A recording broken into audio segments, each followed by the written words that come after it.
আগামী 25শে ডিসেম্বর বাংলাদেশের রাজনৈতিক অঙ্গনে একটি নতুন গণতান্ত্রিক জোয়ার সৃষ্টি হবে বলে মন্তব্য করেছেন বিএনপির স্থায়ী কমিটির সদস্য আমির খসরু মাহমুদ চৌধুরী।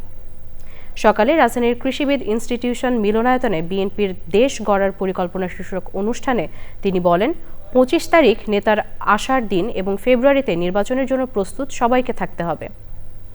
আমির খসরু আরও বলেন, আসন্ন নির্বাচনে শুধু বিএনপির জয় নয়, এতে গণতন্ত্রেরও জয় হবে।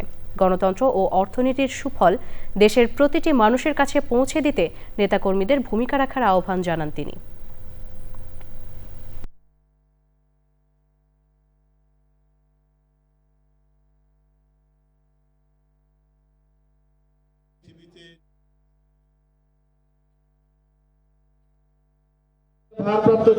দেশ গড়া হচ্ছে প্রধান দায়িত্ব। গণতন্ত্র হচ্ছে একটা প্রক্রিয়া। নেতা আসতেছে 25 তারিখে। বাংলাদেশের রাজনীতিতে গণতান্ত্রিক অঙ্গনে নতুন জোয়ার সৃষ্টি হবে ইনশাল্লাহ। আমরা সকলকে প্রস্তুত থাকতে হবে সেই দিনটার জন্য, ইনশাল্লাহ অলসো নির্বাচনের জন্য। এই নির্বাচন জয় বিএনপির নয়, এই নির্বাচনের জয় হচ্ছে গণতন্ত্রের।